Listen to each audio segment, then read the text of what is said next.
വയനാട് അപ്പപ്പാറ കൊലപാതകത്തിൽ പ്രതിയെന്ന് സംശയിക്കുന്ന ദിലീഷിനെ പോലീസ് കണ്ടെത്തി. കൊല്ലപ്പെട്ട പ്രവീണയുടെ സുഹൃത്താണ് ദിലീഷ്. ഇളയ മകൾ അഭിനയും ദിലീഷിനൊപ്പം കണ്ടെത്തി. അതാണ് ഏറ്റവും ആശ്വാസകരമായ വാർത്ത. 10-12 മണിക്കൂറായി ആ കുട്ടി എവിടെ എന്നത് സംബന്ധിച്ചൊരു വിവരവും ഉണ്ടായിരുന്നില്ല. സമീപത്തെ തോട്ടത്തിൽ ഒളിച്ചിരിക്കുകയായിരുന്നു ഇരുവരുമെന്നാണ് പോലീസ് വ്യക്തമാക്കുന്നത്.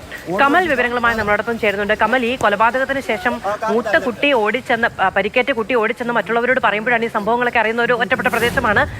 തിരികെ ചെല്ലുമ്പോൾ ഇയാളെയും കാണുന്നുണ്ടായിരുന്നില്ല, കുട്ടിയെയും കാണുന്നുണ്ടായിരുന്നില്ലേ? കുട്ടിയെ ഇയാൾ കൊണ്ടുപോയതാണോ? വന്യമൃഗങ്ങൾ അടക്കമുള്ള പ്രദേശത്ത് ഈ കുഞ്ഞ് രക്ഷപ്പെട്ട് ഓടിപ്പോയതാണോ? വലിയ ആശങ്കയായിരുന്നു. എന്തായാലും ഇപ്പോൾ കണ്ടെത്തിയിരിക്കുന്നു. മാധു, അതുതന്നെയാണ് ഏറ്റവും ആശ്വാസകരമായ കാര്യം. ഈ മോൾ എവിടെയാണ് എന്നുള്ളതായിരുന്നു രാവിലെ മുതൽ എല്ലാവരുടെയും ആശങ്ക. കാരണം രാത്രി ഈ കുട്ടിയെ കാണാനില്ല, ഈ കൊലപാതകം നടന്നതിന് ശേഷം കുഞ്ഞിനെ കാണാനില്ല. പക്ഷേ അടുത്തുള്ള ഏതെങ്കിലും വീടുകളിലോ എവിടെയെങ്കിലും പേടിച്ച് മാറിയിരിക്കുന്നുണ്ടാകും എന്ന് വിചാരിച്ചു. പക്ഷേ നേരം വെളുത്തിട്ടും കുഞ്ഞിനെ കാണാതായതോടെ വലിയ ആശങ്കയായിരുന്നു. എന്തായാലും പോലീസ് നടത്തിയ തെരച്ചിലിൽ സമീപത്തെ ഒരു തോട്ടത്തിലെ ഒഴിഞ്ഞ വീടിനടുത്ത് ഒളിച്ചിരിക്കുകയായിരുന്നു ഈ ദിലീഷും അതോടൊപ്പം ഈ പ്രവീണയുടെ ഇളയ മകൾ അഭിനയും. ദിലീഷ് അത് കഴിഞ്ഞ് വീടിന്റെ ചിമ്മിനിക്ക് മുകളിൽ ഇരിക്കുകയായിരുന്നു. അവിടെ നിന്നാണ് പോലീസ് വിളിച്ച് ഇറക്കിക്കൊണ്ടുവന്നത്. ഇന്നലെ രാത്രി 8 മണിയോടെയാണ് നാടിനെ നടുക്കിയ ഈ സംഭവം നടന്നത്. ഈ അപ്പപ്പാറ എന്ന് പറയുന്നത് വനത്തോട് ചേർന്ന് കിടക്കുന്ന ഒരു കാർഷിക മേഖലയാണ്. വളരെ ശാന്തമായ ഒരു പ്രദേശമാണ്. അവിടെ ഒരു തോട്ടം നോക്കാനുള്ള ജോലിക്കാരായി അവിടുത്തെ ഒരു കെട്ടിടത്തിൽ താമസിക്കുകയായിരുന്നു ദിലീഷും പ്രവീണയും. പ്രവീണ നേരത്തെ ഒരു വിവാഹം കഴിച്ച് ആ ബന്ധം വേർപ്പെടുത്തിയതാണ്. അതിനുശേഷം ദിലീഷിനൊപ്പം താമസിച്ചു വരികയായിരുന്നു. 14ഉം 8ഉം വയസ്സുള്ള 2 പെൺകുട്ടികളും ഉണ്ടായിരുന്നു.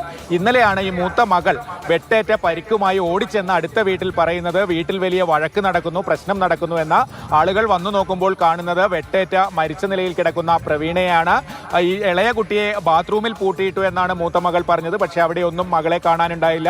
ദിലീഷും ആ സ്ഥലത്തുണ്ടായില്ല. അതിനുശേഷം തിരച്ചിൽ നടക്കുകയായിരുന്നു. എന്തായാലും ദിലീഷ് തന്നെയാണ് ഈ കൃത്യം നടത്തിയത് എന്നുള്ള നിഗമനത്തിൽ തന്നെയാണ് പോലീസ്. അല്പസമയത്തിനകം തന്നെ അറസ്റ്റ് രേഖപ്പെടുത്തും. ജില്ലാ പോലീസ് മേധാവി തപോഷ് ബസുമതരി ഉൾപ്പെടെയുള്ള ഉന്നത ഉദ്യോഗസ്ഥർ തിരുനെല്ലിയിൽ ക്യാമ്പ് ചെയ്യുന്നുണ്ട്. ശരി, കുഞ്ഞുങ്ങൾ എപ്പോഴും ഈ പറയുന്ന അല്ലെ, നമ്മൾ കഴിഞ്ഞ കുറച്ച് ദിവസങ്ങളിൽ എത്ര വാർത്തകളാണ് കേൾക്കുന്നത്. ഒരു രാത്രി മുഴുവൻ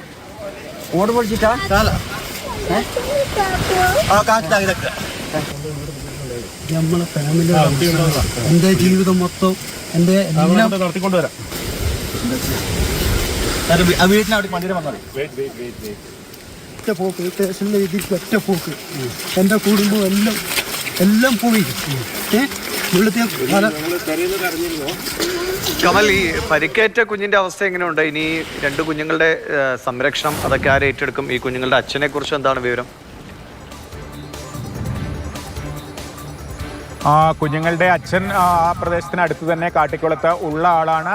സംരക്ഷണത്തിൻ്റെ കാര്യത്തിൽ കുടുംബമോ അച്ഛനൊക്കെ ഉണ്ടാകും എന്നാണ് കരുതുന്നത്. എന്തായാലും ഈ മൂത്ത മകൾ അനർഘ ഇപ്പോൾ കൽപ്പറ്റ ലിയോ ആശുപത്രിയിലാണ് ചികിത്സയിൽ കഴിയുന്നത്. ഇന്നലെ മെഡിക്കൽ കോളേജ് ആശുപത്രിയിൽ മാനന്തവാടിയിൽ എത്തിച്ചിരുന്നു. അവിടെ നിന്ന് പിന്നീട് സ്വകാര്യ ആശുപത്രിയിലേക്ക് മാറ്റുകയായിരുന്നു. ചെവിക്കും കഴുത്തിനുമാണ് ഈ കുട്ടിക്ക് പരിക്കേറ്റിരിക്കുന്നത്. അത് ഉള്ളിലേക്ക് മുറിവുണ്ട് എന്നുള്ള സംശയത്തിലാണ് അവിടെ നിന്ന് സ്വകാര്യ ആശുപത്രിയിലേക്ക് മാറ്റിയിരിക്കുന്നത്. എന്തായാലും ആരോഗ്യനിലയിൽ ആശങ്കപ്പെടാനുള്ള ഒരു സാഹചര്യം ഇല്ല എന്ന് തന്നെയാണ് ഇപ്പോഴും ലഭ്യമാകുന്ന വിവരം. ശരി. എന്തായാലും സങ്കടകരമാണ് ഈ കുഞ്ഞുങ്ങളുടെ മുമ്പിൽ വെച്ച് ഇതുപോലെ ക്രൂരമായ കൊലപാതകം നടത്തുക, കുഞ്ഞുങ്ങൾക്ക് പരിക്കേൽക്കുക. ഒരു രാത്രി മുഴുവൻ ഒരു കുഞ്ഞ് വന്യമൃഗങ്ങൾ അടക്കമുള്ള കാട്ടുപ്രദേശത്ത് ഈ കൊലപാതകം നടത്തിയ ആളിനൊപ്പം ഒളിച്ചിരിക്കേണ്ടി വരിക എന്നൊക്കെ പറയുന്നത് ചിന്തിക്കാൻ കഴിയാത്ത സാഹചര്യമാണ്.